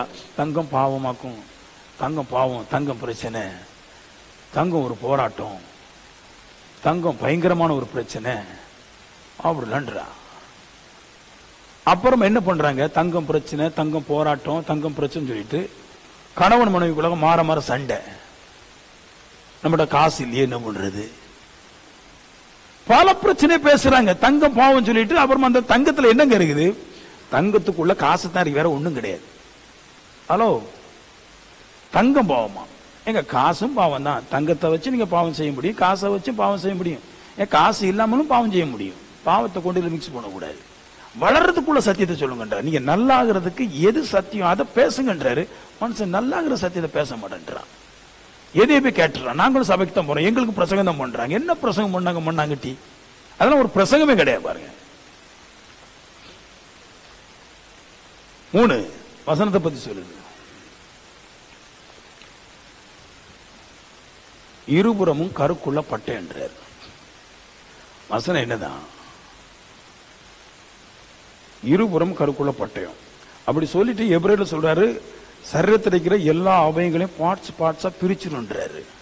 அது என்ன சொல்றாரு, இந்த சரீரத்தை, இந்த இருபுறம் கருக்குள்ள பட்டயம் இருக்கு பாருங்க, இந்த பட்டயத்தை கொண்டு உன் சரீரத்தில் இருக்கிற அணுக்களையும் நரம்புகளையும் சதைகளையும் தனித்தனியா பிரிப்பதற்கு உலகத்துல ஒரு கருவும் கிடையாது, ஒரு பட்டயம் கிடையாது. ஆனா சொல்றாரு, உன் சரீரத்தில் இருக்கிற எல்லாவற்றையும், கணுக்கள் நரம்புகள் எல்லாவற்றையும் தனித்தனியா பிரிக்கின்றார் வசனம். என்ன சொல்றாரு அப்படின்னு, என்ன அர்த்தம் பண்ண, உனக்குள்ள வசனம் வந்துச்சுன்னு மனுஷனால் சிந்திச்சு கூட பார்க்க முடியாத விஷயத்தை ஒன்னால பிரிச்சு மேய முடியுன்றார். மனுஷனுக்கு சிந்திக்கவே முடியாது. ஹலோ, புரியுதா உங்களுக்கு? வசனம் வேலை செய்து பாரு, மனுஷனுக்கு சிந்திக்கவே முடியாது. ஒரு டாக்டரா சிந்திக்க முடியாது சரீரத்தை எப்படி பிரிக்கணும் அப்படின்ட்டு. அவனும் கூட கரெக்டா ஒரு வழியா போயிட்டு ஓடி வந்துருவான், வேற வழியில கை வைக்க முடியாது, செத்துருவான். ஆனா வேத வசனம் உனக்குள்ள வந்தால் நீ எல்லாவற்றையும் கை வைத்து எல்லாவற்றையும் ஆண்டு கொள்ளும் அளவுக்கு அது உனக்கு அறிவை புகட்டி விடுகிறது, ஞானத்தை புகட்டி விடுகின்றார். எல்லாவற்றையும் தனித்தனியா பிரிச்சு எடுத்து சரியான ஒரு சூழல்ல கொண்டு வந்து வைக்க முடின்றார். அப்ப வசனம் சொல்றாரு, இருபுறம் கருக்குள்ள பட்டயம் அது என்ன செய்து எல்லா விஷயத்தையும் செம்மையாட்டு செய்து நம்மளால உயர முடியுன்றார். வசனம் இருந்தா எல்லாவற்றையும் செய்ய முடியும். 4 வசனம் ஆவின் பட்டயம்ன்றது. வசனத்துக்கு இன்னொரு பேரு ஆவின் பட்டயம் அப்படின்னு. என்னதுன்னு, வசனம் காணக்கூடியவைகளோடு கூட மட்டும் போராடுறது அல்ல என்றார். இந்த காணக்கூடியவைகளை மட்டும் ஜெயிக்கிறோம் பாருங்க, காசை ஜெயிக்கிறோம், நிறைய விஷயத்தை காணக்கூடியவைகளை ஜெயிச்சிடறோம் இல்லையா. ஒரு கடை வச்சா ஜெயிச்சிடறோம், ஒரு போட்டு வச்சா ஜெயிச்சிடறோம், ஒரு நிலம் வாங்கினா ஜெயிச்சிடறோம். ஆனா வசனம் காணக்கூடியவைகளை மட்டுமல்ல ஜெயத்தை வாங்கி தர்றது. வசனம் ஆவின் பட்டயம், அதாவது ஆவின்றது காணக்கூடியது, காணக்கூடாத பொல்லாத ஆவிகளிடத்துல இருந்தும் உங்களை காப்பாற்றக்கூடிய அதிகாரம் பெற்றதான் வசனம்ன்றார். அதனாலதான் இயேசு சொல்வாரு ஒரு இடத்துல, அவர் வார்த்தையினாலே பிசாசுகள் எல்லாம் துரத்தி நோய்கள் எல்லாம் குணமாக்குறாரு. வார்த்தையை வச்சு எப்படி பிசாசு துரத்த முடியுது? நோயும் பிசாசு ரெண்டும் ஒண்ணுதான். வார்த்தையினால காணக்கூடாதவைகள் ஜெயிக்கிறான்றாரு. அப்ப சொல்றாரு, காணக்கூடாது இதுவரைக்கும் நீ கண்டுகொள்ளக்கூடாத ஆவின் போராட்டத்தில் இருக்கிறது எல்லாவற்றையும் வசனம் உனக்குள்ள இருந்தால் ஓண்ட இருக்கிற வசனத்தை பார்த்து உன் பிளவினங்கள் எல்லாம், உன் சத்துருக்கள் எல்லாம், உன் பிசாசெல்லாம் ஒன்னை விட்டு மாறி ஓடி போயிரு. அவ்வளவு எஃபெக்ட். அதான் சொல்றாரு, வாலிபர்களே தேவ வசனம் உங்களுக்குள்ள நிலைச்சிருக்கிறதுனால எழுதுறேன். அது என்ன செய்ய போகுது? அது உங்களை வேறொரு மனுஷனாய் மாற்றி காமிக்க போகுதுன்றார். வசனம் வேறொரு மனுஷனா மாற்று. உபவாசம் இருக்க தெரிஞ்ச அளவுக்கு இந்த வசனத்தை எடுத்து உள்ள போட முடியல, உள்ள இறங்க மாட்டேங்குது நிறைய பேருக்கு வசனம். ஒரு இங்கிலீஷ் டீச்சர் சொல்றாரு, அவங்க சபையில 99 பேருக்கு வசனம் உள்ள வேலை செய்யல, உள்ள போகலன்றாரு. எல்லா நாளும் ஜெபத்துக்கு வராங்க, எல்லா நாளும் உபவாசத்துக்கு வராங்க, ஏதாவது ஒரு 10 வசனத்தை அவங்களால மனப்பாடம் சொல்ல முடியலன்றாரு. என்ன பைபிள் படிக்கன்னு கேட்கிறாரு. உங்களுக்கு எது தரப்போகுதுன்றாரு. நீங்க உபவாசம் இருக்க வேண்டும் என்று சொன்னதே வசனம் தானே, நீங்க ஜெபிக்க வேண்டும் என்று சொன்னதே வசனம் தானே, நீங்க பரிசுத்தம் ஆக்கப்பட வேண்டும் என்று சொன்னதே வசனம் தானே, எல்லாவற்றையும் வசனம் சொல்லி இருக்க, நீங்க வசனத்தை விட்டுட்டு எல்லாத்தையும் பிடிச்சிட்டு எது உங்களை பெரிய மனுஷன் ஆக்குதோ அதை விட்டீங்க. புரியுதா? கேப்பாரு இயேசு கிறிஸ்து. போட்ல போறாங்க, சீசர் போறாங்க, இயேசு கிறிஸ்து போறாரு. போகும்போது அவங்களுக்கு ஒரு வேகம், பிரெட்டை கொண்டு வர மறந்துட்டோமே, நம்ம பிரெட்டை கொண்டு வர மறந்துட்டோமே. அப்பதான் ஆண்டவர் சொல்ல, என்னடா இது உனக்கு பிரச்சனை, பிரெட்டாடா பிரச்சனை, உனக்கு பிரச்சனை என்னது, நான் தானே பிரச்சனை. பிரெட்டை உண்டாக்குனது நான் தான், பிரெட்டை உடைச்சது நான் தான், பிரெட்டை நிறைய பேர் திங்க மல்டிப்ளை பண்ணது நான் தானே. நான் இருக்கும்போது நீ பிரெட்டை பத்தி ஏன் பாக்குறேன்றாரு. அந்த மாதிரி தான் மனுஷன் எப்பொழுதுமே எது ஒரு மனுஷனை பெருசாக்குதோ அதை விட்டுறான், எதுனால வர்றதை விட்டுறோம், வந்ததை மட்டும் பிடிச்சுக்கிறான்றாரு. பிரட்டை மட்டும் பிடிச்சுக்கிறான், இங்க ஜெபத்தை மட்டும் பிடிச்சுக்கிறோம், உபாசத்தை மட்டும் பிடிச்சுக்கிறோம், வசனத்தை விட்டுறோன்றார். வசனம் தான் முக்கியம். இதான் என் வாழ்க்கை என்ன செய்து மாற்ற போதுன்றார். எல்லாவற்றையும் ஜெயிக்க போகுது, இதை உள்ள எடுத்து போடுங்க என்றார். இன்னொன்னு சொல்றேன் நான் உங்களுக்கு. மனுஷனுக்கு எல்லாரும் சொல்றாங்க பகுத்தறிவு அப்படின்னா 6வது அறிவு இல்லையா. இருக்குதுங்க, அது எங்க போனோம், இங்க அமெரிக்காவுக்கு போ உள்ள இருந்து இருக்குது, பகுத்தறிவு இருக்குது. அது எப்படி வேலை செய்ய சொல்ற பாருங்க, நல்லா கேளுங்க. பவுல் சொல்றார், நான் நியாயப்பிரமாணம் இல்லாதவனா இருந்த போது உயிர் உள்ளவனா இருந்தேன்றார். நியாயப்பிரமாணம் வந்த பின்னாடி செத்துட்டேன்றார். என்ன வாட் மீன் அப்படின்னு என்னன்னா, நியாயப்பிரமாணத்தை படிக்கிறாரு, படிக்கும்போது எனக்கு பாவம் வருதுன்றாரு. அது என்ன அர்த்தம் பண்ண, பாவத்தை நியாயப்பிரமாணம் பாவம் இல்ல, உதாரணம் சொல்றேன், ஒரு பாவத்தை நீங்க படிக்கும்போது உங்களுக்குள்ள இருக்கிற பகுத்தறியும் ஆற்றல் அந்த பாவத்தை படிக்கும்போது பகுத்தறிகிறதா. என்ன சொல்றாரு, இந்த பாவத்தை இப்படி செய்யலாம், இப்போ கோட்டர் வாங்கி அடிச்சா அப்பாவுக்கு தெரியாது, இப்ப சைட் அடிக்க போனா யாரும் கண்டுபிடிக்க முடியாதுன்னு என் பகுத்தறியின் ஆவி காலங்களை நேரங்களை பாவங்களை கண்டு பகுத்தறியுதுன்றார். அப்ப எனக்கு கொடுக்கப்படுகிற அந்த வார்த்தைகள் நல்ல வார்த்தையோ பாவ வார்த்தையோ என் பகுத்தறிக்கு வரும்போது அது பகுத்தறிந்து என் சரீரத்துக்கு தேவையானவளை எடுத்துக்கொள்கிறது என்றார். இப்போ நான் சொல்றேன், உங்க இருதயம் பகுத்தறியக்கூடியது. இந்த பகுத்தறியக்கூடிய இருதயத்துக்கு நீங்க நல்ல வார்த்தைகள், தேவனுடைய வார்த்தைகள் எடுத்து நல்ல விதைகளை எடுத்து நீங்க விதைச்சீங்கன்னா இப்ப இது பகுத்தறியுமா, இந்த வார்த்தையை கொண்டு நம்ம எவ்வளவு ஜெயிக்கலாம், இந்த வார்த்தையை கொண்டு எவ்வளவு பாவத்தை நம்ம மேற்கொள்ளலாம், இந்த வார்த்தையை கொண்டு எந்த அளவு ஆவில நிரம்பலாம்னு இது பகுத்தறிந்து உங்களை ஜெயித்து தருகிறது. விட்டுறோம் நம்ம எல்லாத்தையும். பைபிள் படிக்கிறதே கிடையாது நிறைய பேர். ஒரே கரங்களை தட்டிடுங்களா. ஆமென். டிக்டாக் எல்லாம் நிறைய பாக்குறோம். ஆமென். லிப்ஸ்டிக் போடுறதெல்லாம் பாக்குறோம். கேர்ள்ஸுக்கு லிப்ஸ்டிக் போடுறத பாக்குறாங்க, நிறைய டாலர் போடுறத பாக்குறாங்க, முடி அப்படி எப்படி பின்றத பாக்குறாங்க, வெட்டுறத பாக்குறாங்க, ஸ்ட்ரெயிட்டிங் பாக்குறாங்க, சுருட்டுறத பாக்குறாங்க, எல்லாம் பாக்குறாங்க. ஆனா வசனத்தை பார்க்க மாட்டாங்க. இது உள்ள வந்த உடனே வேலை செய்கின்றார். கிறிஸ்துக்குள்ளாக ஏழையே கிடையாதுங்க, கிறிஸ்துக்குள்ளாக ஏழையே கிடையாது. நம்மளை ஏழையாக உருவாக்குனார்கள், வேற மாதிரி கிடையாது. ஏழையே கிடையாது, கிறிஸ்துக்குள்ள நோய் கிடையாது, கிறிஸ்துக்குள்ளாக பாவம் கிடையாது. இதெல்லாம் ஏன் இருக்குன்னு நம்ம உருவாக்கப்பட்டிருக்கிறோம். பிசாசுன்னு சொல்ற இதெல்லாம் உங்களுக்கு வசனத்தை எடுத்து உள்ள போடுங்கன்றார். உங்க தியானிக்கும் உங்களுடைய இருதயம் தானாகவே தோன்றும், சிந்தைகள் தானாகவே நல்ல எண்ணங்கள் உருவாகும். அந்த எண்ணம் உங்களை வேறொரு மனசனை மாற்றி விட்டுரும். 3ஆம் பாயிண்ட் போயிடும், நேரம் ஆயிடுச்சு. நீங்கள் பொல்லாங்கனை ஜெயித்தீர்கள். வாலிபர்களே, சில பேர் பொல்லாங்கனை ஜெயிச்சிருக்கிறாங்க. அது என்ன அப்படின்னா, சில வாலிப பசங்க ஜெபம் பண்ணும்போது பேய் நோயெல்லாம் ஓடிடுதுங்க. ஏன்டா நிறைய பேர் சாட்சி சொல்லிருக்கிறாங்க.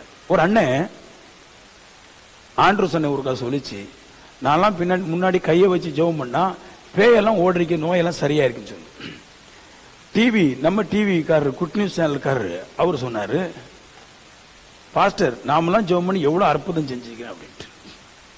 இன்னொரு அம்மா என்னன்னு சொல்லிச்சு, எனக்கு 2 பொண்ணு இருக்குது, முன்னாடி நான் பேயை துரத்தாத பேயே கிடையாதுன்னு சொல்லிச்சு, ஆனா இப்ப கஷ்டப்படுது. அப்ப சொல்றாங்க, வாலிபர்களே நீங்கள் பொல்லாங்கனை ஜெயிச்சிருக்கிறீர்கள் அப்படின்றாரு. நீங்க ஜெயிச்சிருக்கிறீங்க அப்படின்றாரு. இப்ப என்ன சொல்றாரு? பொல்லாங்கனை ஜெயிச்சிருக்க. இயேசு எல்லா இடத்துலயும் பொல்லாங்கனை ஜெயிச்சார். ஒரு இடத்துல வருது பாருங்க, ஊமையான ஆவியை பிடிச்சு கொண்டு வராங்க. அவர் சொல்றாரு, நான் சீசர்கிட்ட கேட்டேன் இந்த பிசாசை துரத்துறதுக்கு, அவங்களுக்கு கூடாம போச்சு, இந்த குட் நாட் அப்படின்றாரு, அவங்களுக்கு முடியலன்றார்.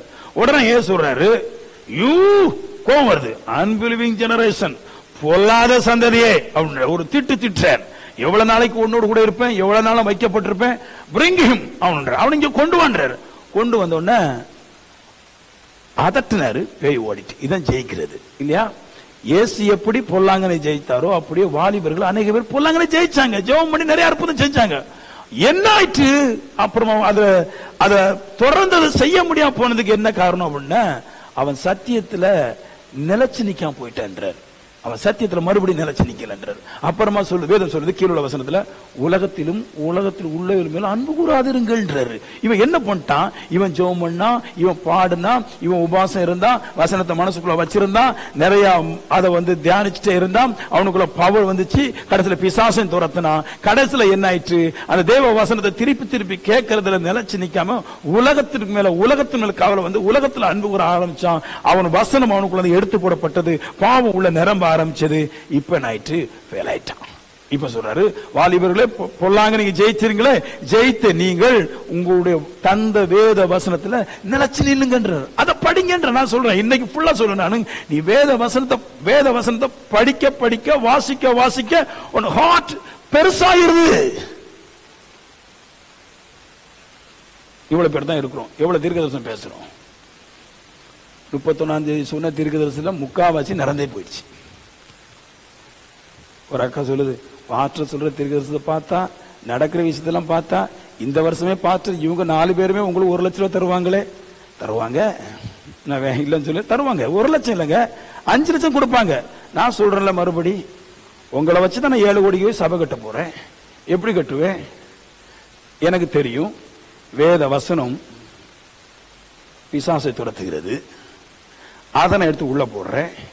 வேத வசனம் தீர்க்கதரிசனம் பேசுறது, அதை எடுத்து நான் உள்ள போடுறேன். வசனம் எனக்கு பிசாசு துரத்துறவனாயும் தீர்க்கதரிசனம் பேசுறவனாய் என்னை மாற்றுகிறது. இதன் மூலமாய் அற்புதத்தின் நிமித்தமாய் நீங்க பைசா கொட்டிருக்கீங்க. எனக்கு இந்த புத்தி தெரியுது. நான் எதனால ஜெயிக்க போறேன்? வசனத்தினால ஜெயிக்க போறேன் தெரியுது. இதை நான் என்ன பண்றேன்? நானு மனுஷனை பாக்குற கிடையாது, சீத்தி வீட்டுல கல்யாணத்துக்கு போற கிடையாது, பெரியப்பா செத்துட்டாருன்னா போற கிடையாது, தங்கச்சிக்கு புது நண்பன் போற கிடையாது, மாமியாவுக்கு கால் உடைஞ்சு போய் ஹாஸ்பிட்டல் கிடக்குறாங்கன்னா போற கிடையாது. நான் என்ன பண்றேன்? இதெல்லாம் போறதுனால எனக்கு ஒண்ணு கிடைக்க போற கிடையாது தெரிஞ்சிட்டு, நான் வேத வசனத்தை நித்தமும் ஒவ்வொரு நாளும் நான் இருந்து மணிக்கூர் கணக்கா படிக்க போறேன். அது என் ஹார்ட்டுக்கு வர்ற வரைக்கும் படிப்பேன், என் ஹார்ட் தேடிக்கிற வரைக்கும் படிப்பேன். என் தூக்கத்துல கூட பொல்லாத கனவுகள் என்னை கெடுத்து விடக்கூடாதபடிக்கு வேத வசனத்தை தியானிச்சுட்டே இருப்பேன். அது எனக்கு போதிக்கிறது, உன்னால முடின்னு சொல்லுது, எனக்கு படமாய் வருகிறது, எனக்கு ஆற்றலாய் வருகிறது. நான் பேசுகிறேன், வசனம் என்னை பல கோடிக்கு சபையை கட்டும்படிக்கே மாற்றுகிறது. Easy way. பட் யாருக்கு மூளை வேலை செய்யலையே, அது கஷ்டம்.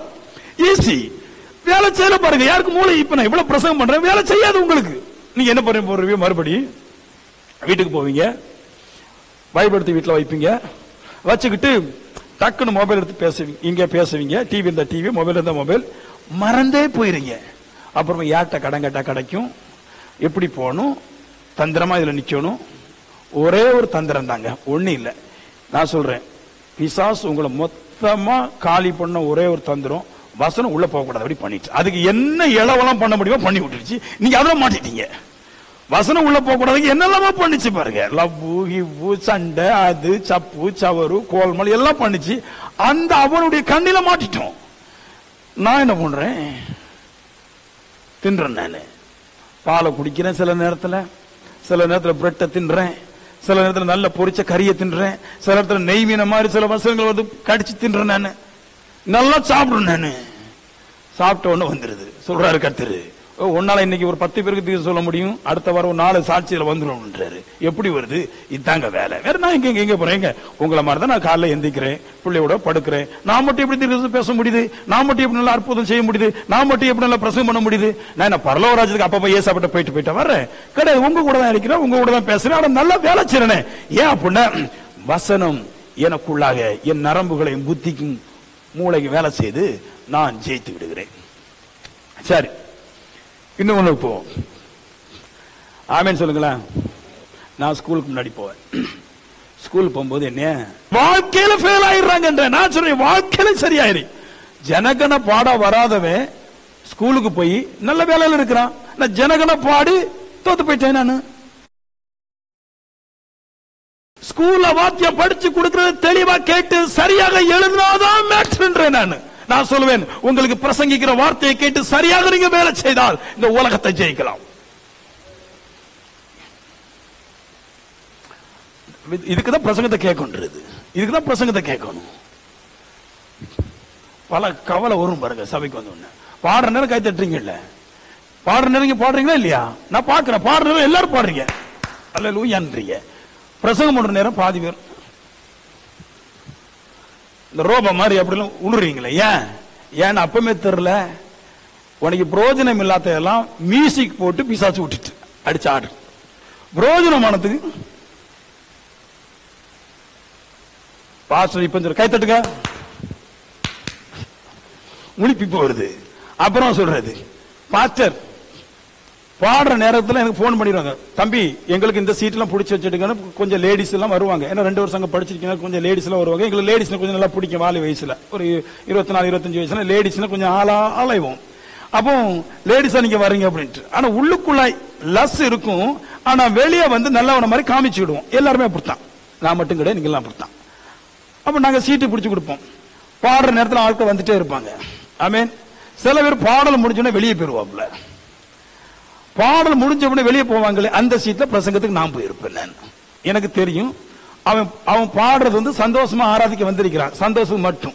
நான் எதுக்கு போயிருக்கேன் பைபிள் காட்சிக்கு? சந்தோஷத்துக்கு போகல, அநேக பேரை சந்தோஷப்படுத்தணும், அதுக்காக வந்திருக்கிறேன். நான் அதுக்கு என்ன பண்ணணும்?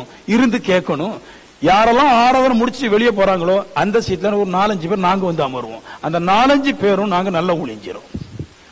கோட்டு தான், சூட்டு தான், காசு தான், எல்லாருக்கும் போறாம வேற ஈரத்துல இருந்து அப்படியே கீழே மேல உருளுதான் செய்யுது. என்ன பண்றதுக்கு? நலமானவைகளை பிடித்துக் கொள்ளுங்கள் வேதம் சொல்லுது. நீங்க நஷ்டமானவைகளை பிடித்துக் கொள்கிறீர்கள், நலமானவைகளை விட்டு விடுகிறீர்கள். நான் சொல்றேன், நலமானவைகளை பிடித்துக் கொள்ளுங்கள், நஷ்டமானவைகளை விட்டு விடுங்கள். இன்னும் கொஞ்சம் போட்டு, வாலிபர்களே வேத வசனம் உங்களை நிலைச்சிருக்குது, நீங்கள் பலவானா இருக்கிறீர்கள், பிசாசை துரத்துறீர்கள் இல்லையா? எல்லா வல்லமே இருக்குது. இப்ப இருக்கும் போது சொல்றாரு, இவைகள் எல்லாவற்றையும் செய்வதற்கு விசுவாசத்துல நிலைச்சு நில்லுங்கள். விசுவாசம் ரொம்ப முக்கியம். எல்லாவற்றுக்கும் விசுவாசம் ரொம்ப முக்கியம். அட்லீஸ்ட் ஒரு உபாசம் இருந்தா கூட, ஒரு ஜெபம் பண்ணா கூட விசுவாசம் தேவை. விசுவாசம் ரொம்ப முக்கியம். நான் பேய துரத்துறவனா இருந்தாலும் எனக்கு விசுவாசம் தேவை இருக்குது. நான் வேத வசனத்தை உள்ள வச்சு நான் வந்து நல்ல வளரவனா இருந்தாலும் விசுவாசம் வேண்டியதா இருக்குது. நான் வந்து நல்ல தேவ சத்தியத்தை கேட்டு ஓய்வு நாள் தோறும் தேவ சமூகத்தில் வந்து இருக்கிறவனா இருந்தாலும் எனக்கு விசுவாசம் வேண்டியவங்களா இருக்குது. இவைகள் எல்லாமே எல்லாவற்றுக்கும் ஆணிவேர் விசுவாசம் தான். அப்ப எனக்கு விசுவாசம் ஒரு சக்தி எனக்குள்ள வந்தாதான் நான் விசுவாசத்துல பாட முடியும், விசுவாசத்துல ஜெபிக்க முடியும், விசுவாசத்துல ஓட முடியும், விசுவாசத்துல சாதிக்க முடியும். எல்லாமே விசுவாசத்தை அடிப்படையாக கொண்டது. நீங்க நினைக்கிற மாதிரி ஜெபத்தை அடிப்படையாக கொண்டது அல்ல. கிறிஸ்தவ வாழ்க்கை அது விசுவாச வாழ்க்கை, அது ஜெப வாழ்க்கை அல்ல, விசுவாச வாழ்க்கை. இந்த விசுவாசம் இருந்தாலும் நீங்க மூவ் பண்ண முடியும். உங்ககிட்ட நான் பல பேர் சொல்றேன், சில பேர் சொல்லுவீங்க எனக்கு ஜெபம் வரவே இல்லை. எது போயிட்டு? ஃபெய்த் போயிட்டு. விசுவாசம் போனா ஜெபம் வராது, விசுவாசம் போனா உபாசம் வராது, விசுவாசம் போனா வேதவசனம் வாசிக்க முடியாது. உங்ககிட்ட பிசாசு திருட நினைப்பது ஜெபத்தை அல்ல, உங்ககிட்ட பிசாசு திருட நினைப்பது ஃபெய்த்தை. விசுவாசத்தை புடிங்கிட்டுனா மரம் கீழே விழுந்து. நான் சொல்லுவேன், ஆணி வேற கிளப்பி விட்டுருவீங்களா மரத்துல இருந்து, மரம் தானா விழுந்து, எதை அடிச்சாது விழும். நான் சொல்லுவேன், எப்ப எது உங்களுக்கு களவாங்குது, பிசாசு உங்களுக்கு ஃபெய்த்தை உருவும் போது நீ ஜெபிக்க முடியாது, இன்ட்ரெஸ்ட் வராது, வேத வாசிப்ப இன்ட்ரெஸ்ட் வராது, உபவாசம் பண்ணுவேன் இன்ட்ரெஸ்ட் வராது. ஏன்னா ஃபெய்த் போயிட்டு நீ நல்லாவே உன் கடபாரம் தீருங்கிற அந்த விசுவாசம் போன உடனே ஒன்றிருக்கிற மற்ற எல்லாமே செயலிழந்து போய்விடுகிறது. ஏன்னா ஆணிவேர்ல இருந்துதான் எல்லா சத்துக்களும் மண் வழியாக மேல போகுது. ஆணிவேரையே பிடிக்கிட்ட எவ்வளவு வேதம் வாசிச்சாலும் கூட, எவ்வளவு ஜெபம் பண்ணாலும் கூட, எவ்வளவு உபவாசம் பண்ணாலும் கூட இங்க சத்து வராது. ஏன்னா ஃபெய்த்ல இருந்துதான், ஃபெய்த்ங்கிற அடிமரத்துல இருந்துதான், வேர்ல இருந்துதான் எல்லாவற்றுக்கும் ஜீவன் பிறகுது. ஃபெய்த்தை விட்டுறோம், ஜெபத்துக்கு வர்றோம். ஜெபத்துக்கு போறீங்க, ஃபெய்த்துக்கு வரணும். இப்ப இன்னும் கொஞ்சம் போட்டு நான் லூக்கா விசுவாசத்தை பத்தி கொஞ்சம் பேசிட்டு நான். ஆமேன் சொல்லுங்களேன். ஆமேன்.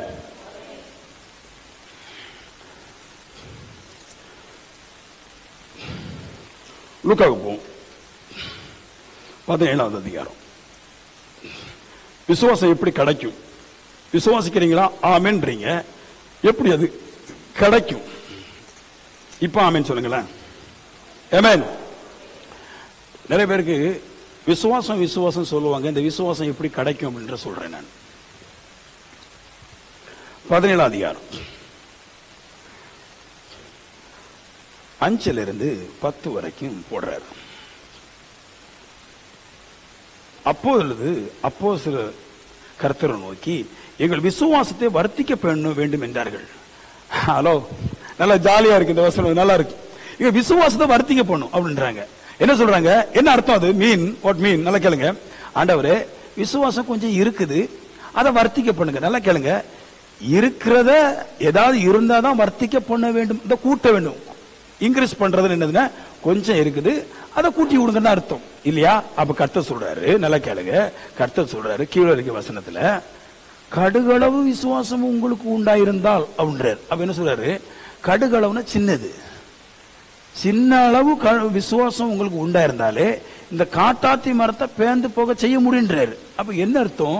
இங்க விசுவாசத்தை வர்த்திக்க பண்ணுங்க சொல்றாங்களே. ஏசு சொல்றாரு கடுகளவு விசுவாசம் இருந்தாலே காட்டாத்தி மரத்தை பேர்த்திடலாம், கடுகளவுன்றாரு. அப்ப என்ன அர்த்தம்? உடனே இன்னும் விசுவாசமே இல்ல. வர்த்திக்க பண்ணுங்க சொல்ற அளவுக்கு விசுவாசம் கொஞ்சம் இருந்தா அதை வர்த்திக்க பண்ணுங்க சொல்றான். மல்டிப்ளை பண்ணலாம், பெருக செய்யலாம், இன்க்ரீஸ் பண்ணலாம். இல்லாத விசுவாசத்தை எப்படி மல்டிப்ளை பண்ண முடியும்?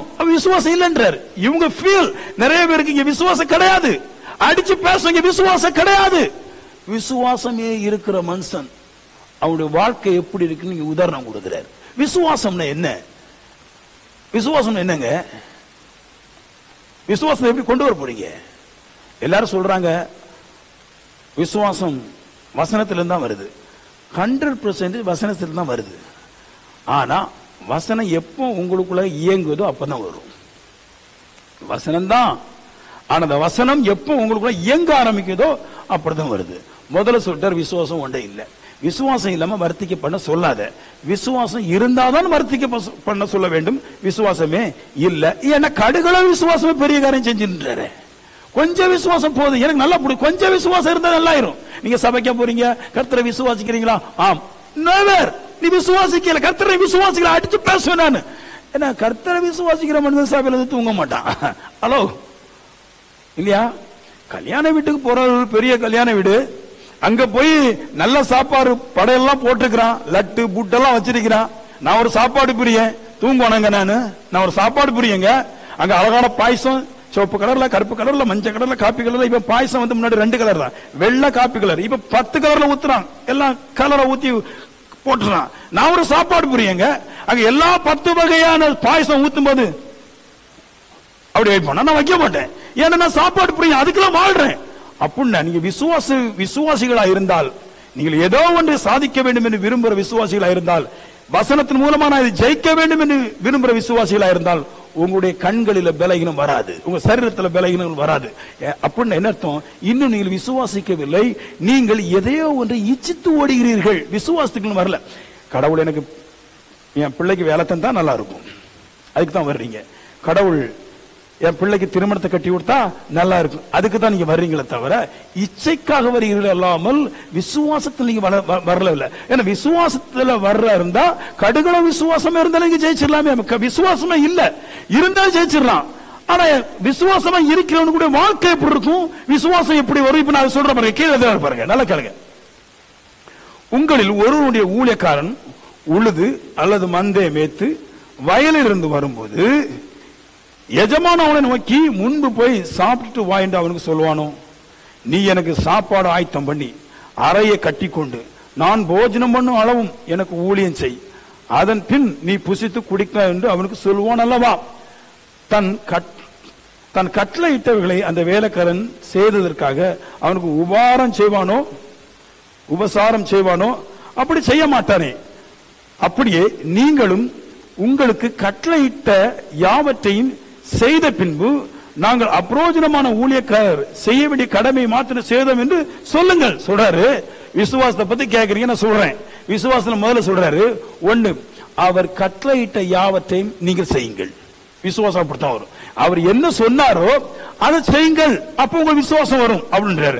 அப்படி முதல்ல அந்த சிஸ்டத்துக்கு போயிடணும். அவர் சொன்னதெல்லாம் செய்யறதாங்க விசுவாசம். விசுவாசம் அப்படித்தான் வரும், வேற வராது. வேற எல்லாம் சொல்றீங்க போய் சும்மா மனசு உங்க மனசை சேர்த்துக்கிட்டுறது நான் விசுவாசி அப்படி கிடையாது. விசுவாசம் எப்படி வருகிறது? அவர் சொன்னதெல்லாம் செய்வதனாலே விசுவாசம் வருகிறது. செஞ்சது மட்டும் கிடையாதான், அதுக்கு பின்னாடி சொல்றாரு. செஞ்சது மட்டும் கிடையாது, அதுக்கு பின்னாடி சொல்றாரு தன்னை தாழ்த்த வேண்டுன்றார். நான் அப்ரோஜனமான ஊழியக்காரன் அப்படின்னு என்ன அர்த்தம்? நான் தேவனுக்கு செய்த வேலைகளை கணக்கு பார்த்தாலே விசுவாசம் எனக்குள்ள வராதுன்றார். நான் தேவனுக்கு கீழ்ப்படுகிறது ஒண்ணு, கட்டளைகள் நிறைவேற்றுறது ஒண்ணு. அப்ரோஜனமான ஊழியக்காரன், நான் செய்யற வேலைக்கு எனக்கு சின்ன சாப்பாடு கிடைக்கலாம், ஆனா விசுவாசம் கிடைக்க கூடாது. ஆனா அவர் சொல்றாரு, நீ இந்த வேலையை கரெக்டா செஞ்சுக்கிட்டு நீ உன்னை தாழ்த்திட்டேன, இந்த தாழ்வை பார்த்து சக்தி விசுவாசம்ன்றது அது ஆவின் கனி, ஆவி. அது விசுவாசங்கிறது வாய்ச்சொல் அல்ல, அது ஆவி. அந்த ஆவி ஒரு மனுஷனுக்குள்ள எப்படி விசுவாசத்தின் ஆவி எப்படி உள்ள பிரவேசிக்குது? வார்த்தையை கடைபிடிச்சு, ஆண்டவரே நான் இவ்வளவு செஞ்ச பின்னாடி கூட நான் உம்மிடத்துல எதையும் வாங்குவதற்கு பாத்திரம் நல்ல என்று தன்னை தாழ்த்தும் போது அவன் இருதயத்தை பார்த்து விசுவாசத்தை கடுகளவு விசுவாசத்தை அவனுக்குள்ள வைத்து விடுகிறார். அவன் எதையும் சாதிக்க முடிகிறது.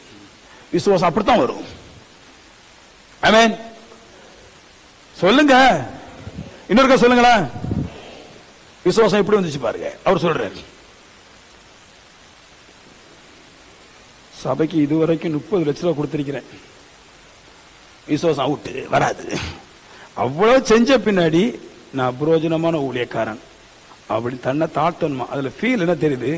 அதோட அர்த்தம் என்னது? ஆண்டவரே நான் இவ்வளவு கடவுளுக்கு செஞ்சிருக்கிறேன், உமக்கு செஞ்சிருக்கிறேன், இதெல்லாம் எனக்கு முக்கியமே இல்லை, விசுவாசத்தின் ஆவிதான் முக்கியம் அப்படின்றது. விசுவாசத்துக்கு ஆவி முக்கியமா பார்க்கிறவன் தான் தேவனுக்கு செய்வதை கணக்கு பார்த்தால் வராதுன்றார். எவ்வளவு வருஷத்துக்கு தான் அவங்க என்னை கொட்டிட்டே இருப்பாங்க, கேட்டுட்டே இருப்பேன், கணக்கு பார்க்க கூடாது. அதான் ஆண்டவர் சொன்னார், நீ ஒருவனை உன் சகோதரன் மன்னிக்கும் போது 7000 முறை மன்னினார். எதுக்குன்னா கணக்கு பார்க்காத. நீ தேவனுக்கு செய்வதை கற்பனையா இருக்கலாம், காசா இருக்கலாம், நான் செய்வதற்கு நீ தருகிற விசுவாசத்தினுடைய ஆவி நான் செய்வதற்கு நிகராகாது. நான் என்னையே உமக்கு வித்து கொடுத்தாலும் உம்முடைய கரத்திலிருந்து வருகிற ஆவின் வல்லமைக்கு இது நிகரே ஆகாது என்று என்னைக்கு ஒரு மனுஷன் தாழ்த்துறானோ, விசுவாசம் சக்தி அவனுக்குள்ள வருகிறது, அவன் உலகத்தை ஜெயிக்க முடியும். ஆமென். விசுவாசம் எப்படி வருது பாருங்க. நான் சொல்லுவேன், இந்த பாடல் மேலே கீழே போயிட்டு வர்றது நல்லதுதான். நானும் நல்லா பாட சொல்றேன், துதிக்க சொல்றேன், அது பெஸ்ட், நான் இல்ல சொல்லல. ஆனா அது மஸ்ட் கிடையாது. எத்தனையோ பேர் பாட தெரியாத ஊழியக்காரன் இருக்கிறான். இதுவரைக்கும் நான் சில ஊழியக்காரங்க பாடி பார்த்தது கிடையாது. கிறிஸ்துன்னு ஒரு ஊழியக்காரங்க பெனிகனும் கிறிஸ்துன்னு இருக்கிறாங்க. கிட்னி ஃபெயிலியர், ஒரு அம்மாவை கூட்டி கொண்டு வச்சிருக்குது. இங்க கிட்னி ஃபெயிலியருக்கு இங்கே தான் ஓட்ட போடுறாங்க. ஆமென். ஆண்டவனுக்கே ஸ்தோத்திரம். வரக்கூடாதுப்பா, ஊசி போட்டாலே பிடிக்கல, இங்க இருக்கிற கிட்னிக்கு இங்க ஓசை போட்டு இங்க பிடிச்சிடுறான், ஊசி போட்டு எடுத்துடுறான், பம்ப் அடிச்சு எப்படியா உள்ள இருக்க தண்ணியில எடுத்துடுறான். பாக்குற கிட்னி ஃபெயிலியர் அவுட் போயிருது. ஹலோ, நீங்க பாக்குறீங்க, அந்த இதுல பாக்குற கிடையாது. நம்ம ஊர்ல இந்த பாடிட்டு இருக்கிறத ஆடிட்டு இருக்கிறத பாத்துட்டு இருக்கிறீங்க, அவுட் போயிருது. நான் இப்போ ஆஸ்பத்திரிலாம் பாக்குற கிடையாது, அதான் பாக்குறேன். நோய் வந்துச்சுன்னா நேரம் பாஸ்போர்ட் எடுத்துட்டு அங்கே போயிருவேன், போய் நின்ற வேண்டிதான். அல்சர் அவுட் வேண்டிதான், 5 நிமிஷம் போயிருதுங்க. நம்மளுக்கு அப்படி பார்க்கல பாருங்க. ஹலோ, நம்மளுக்கு உபதேசம் எல்லாம் நேராயிட்டு, நகை கலட்டுங்கள், ஆவியர் உள்ள வந்துடுவார். பயானி நகையும் கள்ளத்தனமான உபதேசம். நகையை கலட்டுங்கள், நகையை கலட்டுங்கள். நான் நீங்க நகையை போடுங்க, சபைக்கு வரும்போது அதுக்கு மாதிரி வாங்க, எங்கேயும் போகும்போது நகையை போடுங்க. வாலிபர்களே, உங்க அப்பா அம்மா என்ன சொல்லுதோ அதை அப்படியே கேளு, நீ இந்த உலகத்தை ஜெயிக்க முடியும். ஆமீன் சொல்லுங்களேன். நீ எவ்வளவு தகத்தம் போட்டுக்க, 10 கற்பனையில ஒரு கற்பனை மிச்சம் வைக்காத, எல்லாத்தையும் ஃபில்ஃபில் பண்ண, நிறைவேற்று. ஆண்டவர் சொல்லு, இவ்வளவு செஞ்சாலும் நான் பிரயோஜனம் இல்லை ஆண்டவர், கர்த்தர் பெரிய காரியங்களை செய்வார். வாலிபர்களே, எத்தனை பேர் அப்பா அம்மாவுக்கு கீழ்படிய போறியா? நம்ம சபையில வித்தியாசமா பேசுறேன். நான் நகை களத்தெல்லாம் சொல்ல மாட்டேன், ஞானஸ்தானம் எடுக்கும்போது நகையை கலத்துறதா ஒரு ஞானஸ்தானம் கொடுப்பாராம். இங்கெல்லாம் அப்படிலாம் ஒண்ணு கிடையாது. அப்பா அம்மாவுக்கு கீழ்ப்படியும் போது ஞானஸ்தானம் கொடுப்போம். ஆமென். இங்க அப்பா அம்மா தான் ஹெட்டு. எனக்கு கடவுள் பேசிருக்க முதலாம் கற்பனை, தாயின் தகப்பனை கனம் பண்ணுவாயாக அப்படின்னு இருக்குது.